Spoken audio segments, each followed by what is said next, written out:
Good evening. It's a great joy to be with you. And thank you, Pastor Richard, and you are welcome. And thank you, Nicola, and Kyle and Andrews meeting again. And it's a great joy to see, and that's a wonderful worship. You know, the worship make a big difference. In India, people worship different things. They bow down before the cow and trees and river and all. But we are privileged to worship the living God who is worthy to be praised and worshipped. Amen.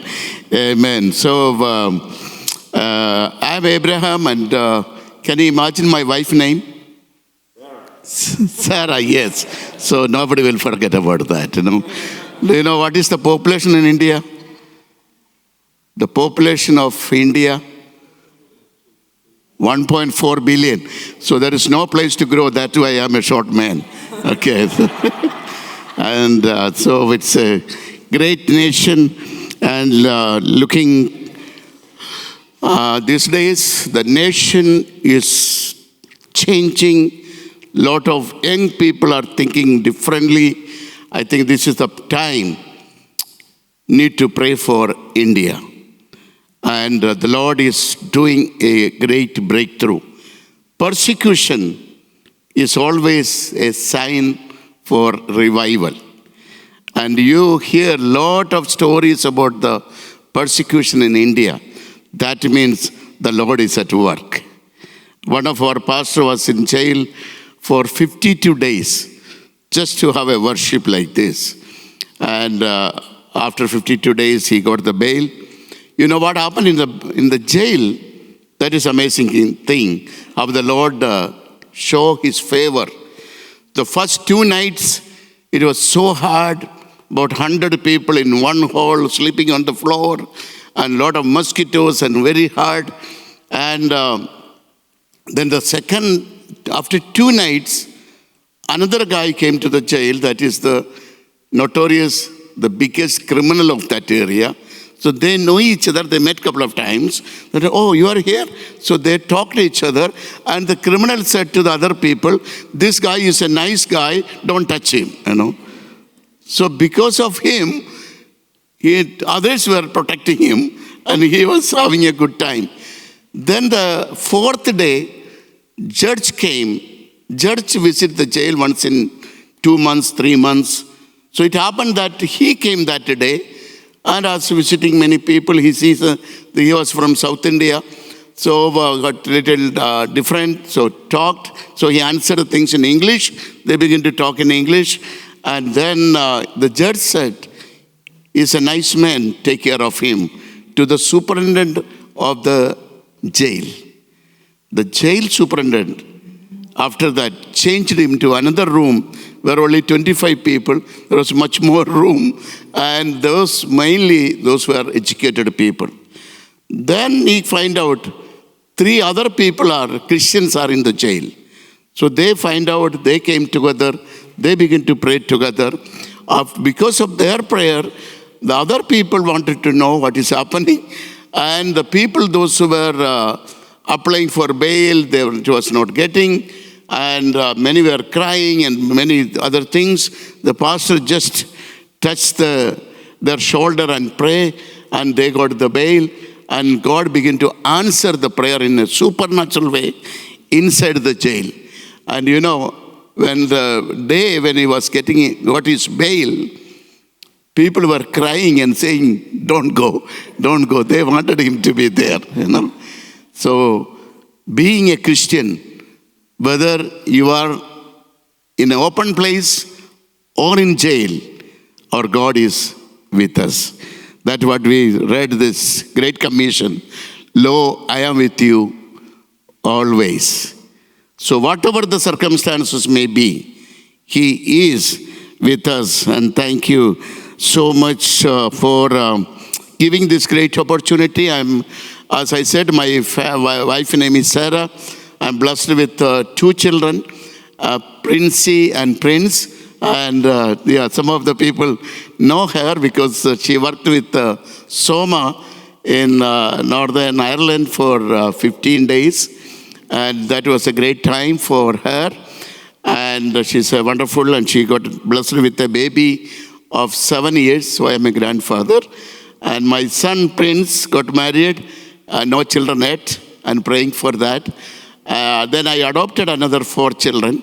So as a big family, we are serving the Lord in northern part of India. Oh, I forgot to take my magazine. Can you bring one magazine? Yeah, it is in the back. My magazine. It's maybe inside, I think.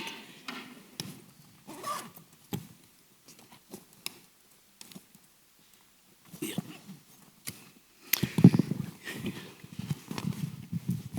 So you may be aware about India. I was born here in southern part of India, the bottom of India, the Kerala. If you come to India, Kerala is a beautiful place. And you must visit. Then, after my high school, I moved to, my parents didn't have the money to send me to the higher education. So my uncle, who lives in another big city called Bangalore, all these high-tech people coming from that city, and so he called me. I was so excited, went there with a big dream, but that was remain as a dream. Nothing happened. 2 years passed. Now, all my friends were writing letters to me, and how they were studying and how they are making their life. I was feeling so sad about myself because I came to a big city where I can get the best education, but could not get anything. Now I was feeling ashamed to meet my friends and going back to Kerala. So finally, I decided to commit suicide.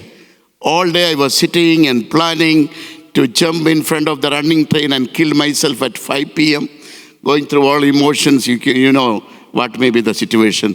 Then before I go to the train station, I thought to write a suicide note.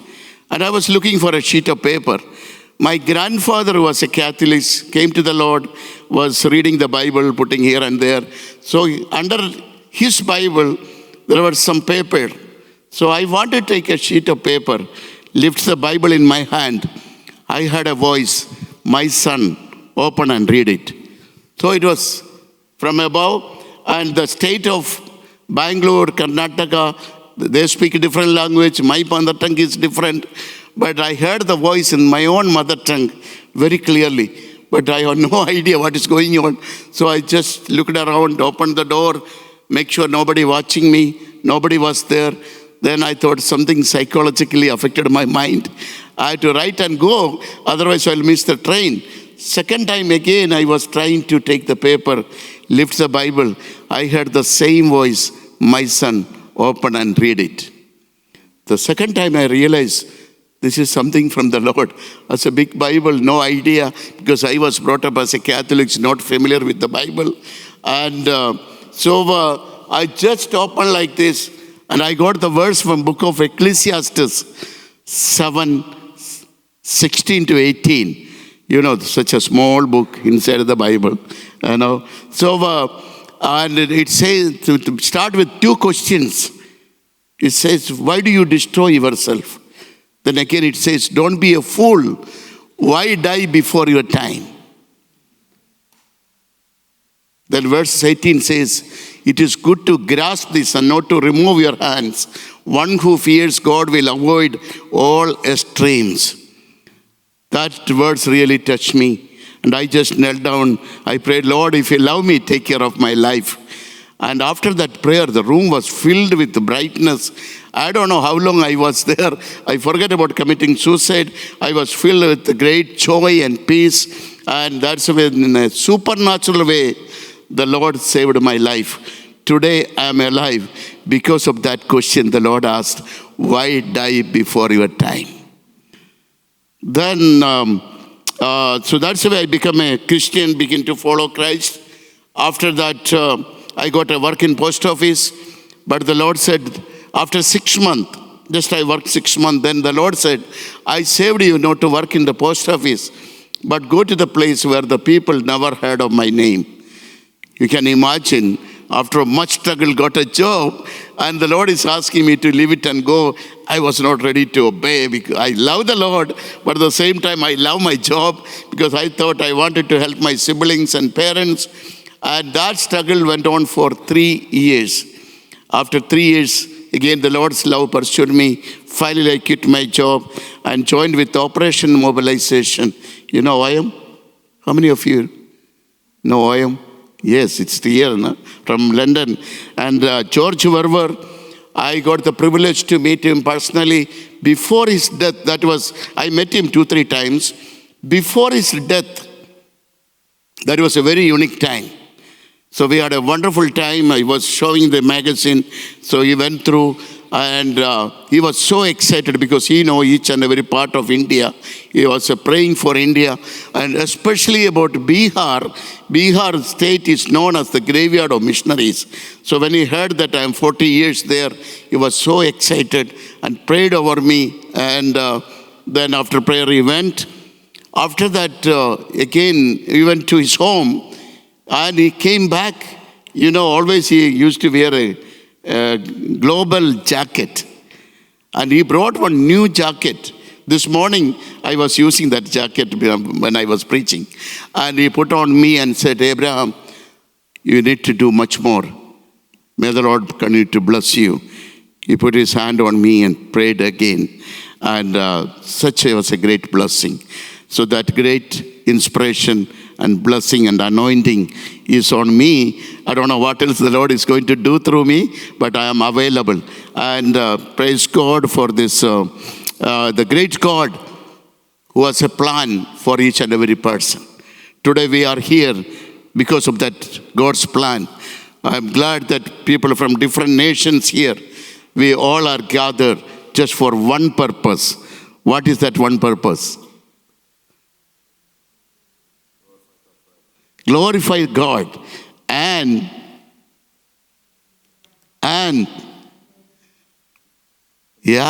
preach the gospel. Be my witness. Acts 1:8 says, whoever received the power, what to do? To be his witness. Not that everybody need to be a preacher, but he wants everybody to be a witness for his kingdom. Whether you are in a college, or in a marketplace, or in your company, or in your profession, the Lord wants to be a witness for him. So this evening, that's what the Lord is saying. So we always know about the Great Commission. Who is helping there? Brother. Yes, first slide. So can you put the slide? Yes. The question is, the task of the gospel, is it finished? Task of the gospel, I just put it in, not yet finished, but it should have been a question mark. Is the task of the gospel, is it finished? This evening, that's what we wanted to know. This one is not yet finished.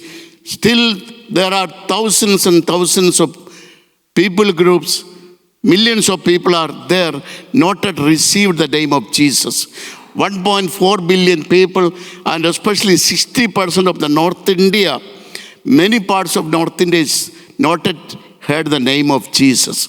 It's a big challenge even today. So I want to encourage you this evening to take India as one of your part of your prayer, so that God can make a big difference. And all Asia, if you think about, all Asian country, they are the very religious people. They are the people who have spent a lot of time after their gods and goddesses, whether it is a tree or it is a river or whatever they worship, but they spend time for that. And they give a lot of money for that. The Bihar is the birthplace of Buddhism, Jainism, and you know the Punjabi, the Sikh people, and the 10th Guru, Sikhism, having 10 gurus. They have no God, but gurus are the main thing. The last Guru was born in Bihar. And the Buddhism, which influenced all Asia, is started from Bihar. And that was the reason the Bihar was always resistant to the gospel and never wanted to receive the gospel. That's what it is known as the graveyard of missionaries. Even if you Google graveyard of missionaries in India, the name Bihar will come. It's not just a talk, but it is, historically it is there. And so the challenge, the task of the gospel, not only in India, what about Europe? I want to challenge you this evening. The gospel preached from here to all world. Now, I think the whole world need to come back to Europe to evangelize this nation. The task is not yet over.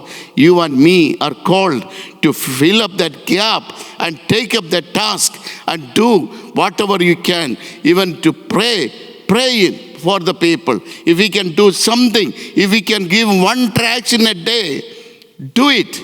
I tell our church people, the ladies always carry bag, isn't it? You know, no ladies never go out of their home without a handbag. And keep 2-3 tracts, small booklets in that bag. I don't know what to say to the men, because men do not take bag all the time. But at least put in your pocket. Take something. There may be someone who is longing to hear the name of Jesus. Who may be somebody, may be longing for a prayer. One day I was doing it. Just went to make some photocopies. That man was very serious, no smiling, no greetings. After my work, I gave the money and I said, God bless you. He looked at me and, what? I said, no, brother. I saw that you are very, very furious, serious, but I wanted to say, God loves you and God bless you. Then he called me and he said, tell me who you are. I said, I love Jesus. I pray for people. And today, I want to bless you. And he said, thank you. His eyes got wet just hearing, thank you and God bless you word. Of course, Western countries, you say thank you. But same time, keep on telling God bless you. Maybe that person need that blessing at that moment. Yes, move to the next slide, please. Next slide. Yes, what the Bible says, where there is no vision, people perish. We need a vision. When you have a vision, you get the passion. When you get the passion, that will lead into prayer. Then that will lead into action. Vision, mission, and action that go together. So that's needed. So we are building a new church building in Patna. So Pastor Richard first time came, they prayed over the land. Second time came and he prayed over the part of the building construction. Now God willing, this year we'll be dedicating that building on October 13th. October 13th is for this 40th wedding anniversary of our life, and also particularly on that day want to dedicate this building. What is the speciality of this building? You know, in the caste system in India, the low caste and middle caste, not class, caste system, and the high caste. The high caste people are very, very few people came to the Lord in North India. All other people are coming, low caste and middle caste. So the Lord gave me a vision 9 years ago to pray for the wealthy people, the diplomats, the high caste people. Then after of 7 years, the Lord gave me money to buy a piece of land. The 8th year, the Lord gave me money to build that building. Not yet finished. Still we need a fund. But that we got some money and the work is going on. And we hope by the time, before October, the Lord give rest of the money.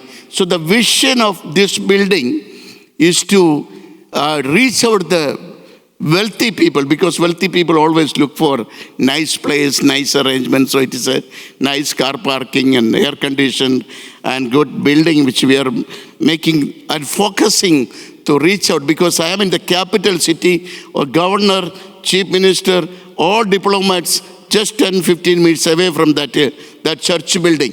So please pray. Not only a fancy building, but we want to see these fancy people to come and worship and acknowledge Jesus is the Lord. Would you kindly pray? Can you pray 1 second now? Just for that church building. Lift up your hand and say, Lord, bless this project, and many diplomats and high caste people may come to worship in that building. In Jesus' name, amen. Amen. So where there is a vision, there is a provision. So when the Lord give you a vision, keep on moving for that. Rest of the things, the Lord will take care of the things. So next slide, please. Next slide. So many times when we think about evangelism, we think that it is hard. We cannot do it. When the Lord said to Jonah to go to Nineveh, what was his response? Cannot go. What was the problem? Yeah, the people won't repent. They are very hard people. They cannot come to the Lord. Who said? I calculated. Jonah calculated. But the Lord said, you go. But Jonah did his own calculation. The people cannot be repented. So he run away from the place. Many Christian pastors also struggling like that. Run away from God's vision. And I am glad that in the state of Bihar, when the Lord sent me as a missionary, first 10 years nobody came to the Lord. You can imagine the temptation to run away from the place. And I was questioning, Lord, am I in the right place? Am I doing your will? Are you going to do something here? Why I wanted to waste all my time? My all age is going like that. It's not that I was not preaching. Every day I was going and preaching. First few years I was going through the bicycle. Then I bought a scooter, and the scooter was cheaper than motorbike. So I used that. I worked, fasted, prayed, but nothing happened for 10 years. Many times it becomes so hard. Europe, you may be thinking that it's a hard time. People don't want to respond. But when you are ready to do your things, God will do his own things. The Nineveh, what happened? When Jonah went back, obeyed the Lord, the people repented. Next slide. What is there? Can you read it? Hard-hearted people surrendered. Amen. The Nineveh people surrendered to the Lord. People can be repented, whether it is in Australia or in Europe or in India. When God has given a vision in your heart, when he is saying that to go and just stand and pray, do that much. That is enough. In the year 2000, the Lord gave me a vision to go around and pray in the stronghold areas of Bihar. I had an old Jeep and not air conditioned. And month of June is 46 degrees centigrade. In that hot season, Lord, I said, Lord, how can I go? The Lord said, I will be with you. Then I was, when packing everything, my wife was packing some medicine. But again, the Lord said, do we need the medicine? I said, sorry, I'm not taking any medicine. For that 10 days trip, we didn't have any medicine with us. And in that old Jeep, we went with that. And the program was to go 2 districts in 1 day. Do you know how the Lord worked? Tomorrow where we want to go, the Lord sent the heavy rain only to that 2 districts, nowhere else. So we are having cool weather, and also there was no road. It was bumpy roads, so it was easy for us to, because the water accumulated, we go like that. We did that all 10 days. One of the pastor, and 2 vision was that to go and round and pray against the stronghold area. Then if there is any pastor, any missionary, meet them and encourage them. Because in 2000 in Bihar, only very few people were working. Then, we went and find out one pastor from South India worked in Bihar for 6 years. Nobody came to the Lord. So he got discouraged. He packed up everything. The next day, early morning, his train to go back to South India, his home. When I entered the house, the Lord said to tell him to wait some more time.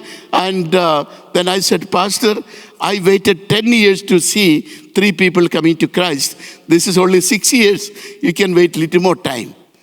And his wife got so upset and said, Pastor, stop. We don't want to do anything more. We did all the best. I said, Sister, sorry. And just the Lord said to tell you that. Then after some more conversation, we were all standing together, holding our hands, prayed together. After the prayer, the husband and wife went inside the room. They talked, Then they came out and said, Pastor, while we were praying, the Lord said to stay back. So we have decided to cancel the ticket and to stay back. And then you know what happened? In 3 months' time, 24 people came to the Lord. Then in 3 years' time, 900 people came to the Lord. Now the biggest church is with 900 people. They got 5-6 other branch churches in that area. When you obey, there is a reward. That's what Bible says. Obedience is better than... Hello? Are you sleepy? No, be with me. Okay. And so obedience is better than sacrifice. That's the only thing the Lord is expecting from us. This evening again, I wanted to remind you, obedience, obey what the Holy Spirit is telling you to do. If the Lord is asking to half-day fasting, do that. In Western countries, people think if take half-day fasting means they will die, Very hard to think about fasting. Sometimes the Lord wants to do that. So let's go to the next slide. And even the Jewish people were very hard-hearted people. They killed Jesus. You know that how these people were there. Even the disciples were run away from the place. And you know all that stories. But after the resurrection of the Lord, even the man who denied Christ preached the gospel, and how many people took baptism? 3,000 people in one day. What a great transformation, what a great change. In our calculation, it may be too late, but God has His own time to make the things happen. And 3,000 people, next slide. Then what happened? Yes, please, you can read. People were added to church AD 100. Is the work is over? Is this the heart of the Lord? Even today, the Lord wants the people to add to His kingdom. And to add that kingdom, you and me are the people called to do that. Called to take up that responsibility. Called to pray. Called to do. Called the one who, because this is the heart of the Lord. Next one, please. When you think about the hard-hearted people, I want to tell one more story. When you say, I worked as a missionary for 10 years. After 10 years, 3 people came to the Lord. Then after a few weeks, people began to oppose me not to come. Then, but still I was passionate to go there. That was the first day my wife joined with me to go to that village. And because of her, another 10, 15 ladies came. Then 10 gents were gathered, about 25 people, almost like 10 and a half years. First time I got to the biggest gathering of 25 people. I was so excited. I taught them a small song and preached about my life story and transformation story and all. Then when we were going back, the people, those who are opposing me, they were waiting for me. And so as we are going, 5 people surrounded us. 2 people hold my hand, and 2 people, one at the back, one in the front. And then one of the men removed a big knife and put to my stomach. My wife holding my hand and began to shiver. You can imagine when the husband is the knife point, and our children were very small that time. Big story into short. Supernaturally, the Lord saved from that knife that day. After 2 years, about 60 people came to the Lord. Then one evening, 5 young people came with the gun to shoot me in front of my wife and children. He was trying to shoot, pressing the button, but the gun didn't work. Situation may be different. Challenges may be different. But one who is called us is faithful, and he knows what to do. His gun didn't work, so he got upset. Next day he met an accident. The Lord enabled me to take him to the hospital. And he died 2 years ago. So sad that he could not come to the Lord. That was the sad part of the story. But praise God, still I am alive and moving in the same places and preaching the gospel. So when you say the transformation of Zacchaeus, and he was sitting on the tree with an assumption of he wanted to see Jesus, but not wanted to talk, not wanted to follow Christ.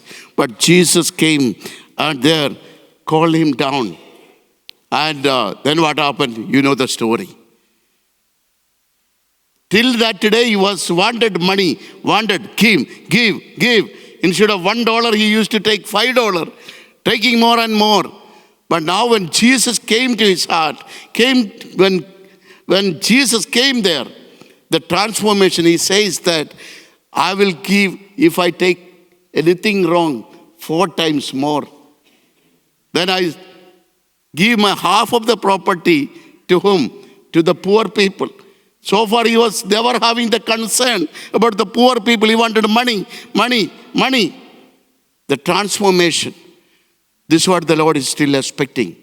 Even this evening, when you are hearing me, if there is something, somewhere to repent, to change, do it. Because God wants to do great things through you. That's what the Lord brought you here. That man changed his life. And you know the transformation. In Bihar and North India, if people wanted to come to Christ, it's a big challenge. They have to face the persecution from the family and from the community.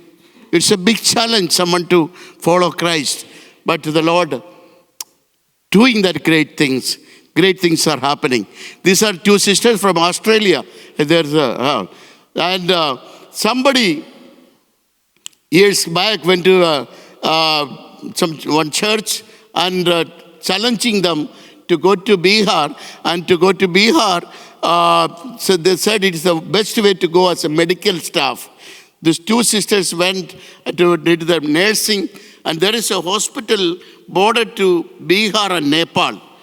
They went there as a missionary nurses, worked there 30 years.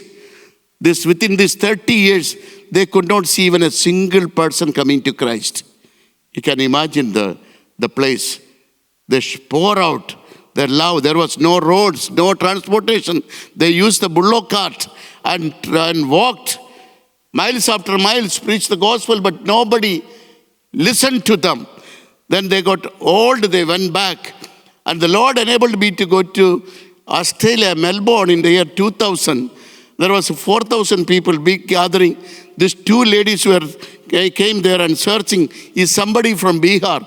Only few Indians were there. And finally, they came and find me out. And I am from Bihar. Asked me, tell us from where you are. I said my city name. They said, good. What is happening? I said, 10 years nobody came to the Lord. Within this 6 years of time, more than 100 people came to the Lord. They said, really? I said, yes. Do you have any photos? Those days, no smartphone, no? So people were carrying the album. So I gave them the album, and they were turning the album page by page. tears were rolling down from their eyes. I thought, what is happening? These ladies of Australian, old ladies, crying by seeing the photos of Bihar. And then one of the ladies just stood up, just put both of the hands on my shoulder, and she was weeping and pressing me like that. So she was so heavy lady. Then I thought, oh. Then the other lady also, the same size, big lady. And she also put her hands. So I was just crushing down. So I thought, better to stand. So I stood up. Both of the ladies were crying and the tears were rolling down to my head. I have no clue what is going on. And then they controlled their emotion. Then they told the story. They know my city very well. All that Bihar, they know. And within 30 years, they could not see even a single person coming to Christ. But why the Lord sent me there? I think before they die, the Lord sent me there to encourage them. Your labor is not vain. Many times we think that things are not happening. 1 Corinthians 15:58 says, your labor in the Lord is not vain. And I believe, because after that, from 2000 to another 18 years, I never got a second chance to visit Australia. And the Lord sent me that here to encourage them.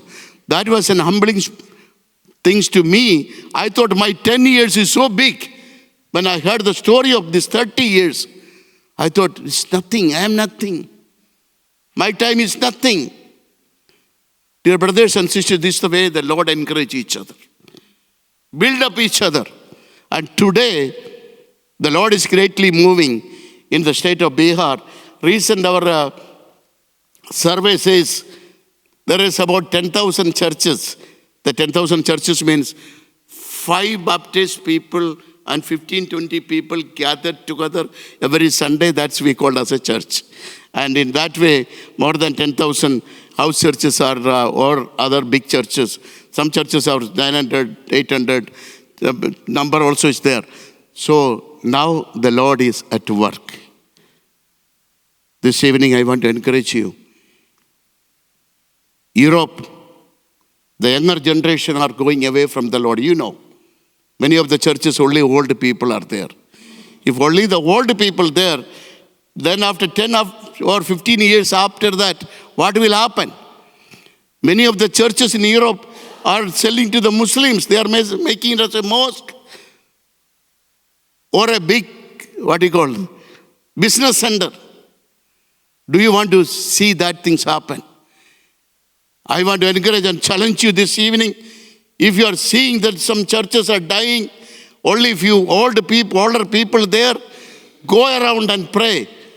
God may raise somebody in that church to continue the ministry. Younger generation need to come to Christ. Our prayers will never go vain. Our effort will never go vain. But only, are you ready to obey? Are you ready to walk around one round and pray so that the church can be protected? And yes, the sisters, I thank God for such faithful people from Europe, Australia, came and served the churches in India. I'm so grateful to all of you, what your people have done. The next one. So the persecution in India, Bihar state is now, we say that it is known as the graveyard of missionaries. If you Google, you can see that things, even in Google. The persecution still, it is continuing there, but the Holy Spirit is moving. Next slide. And I was telling about my story in between of 10 years. That was such a hard time. As a young man, it was so hard. But I am glad I obeyed the Lord and continued in that place. Even the place, the house, it was a rented house. And the people came with a knife, they came with a gun. They tried to kidnap my daughter when she was 13. And they tried to kidnap me. They beated me in the public place. I went through that all challenges. But I never changed my residence or my location. I continued there 23 years. Now, because of the expansion of the ministry, I moved to the capital city. I'm not saying in the older city, but still we have a church of 250 people. That church, the first one which I started. Praise God for that. Yes, next one.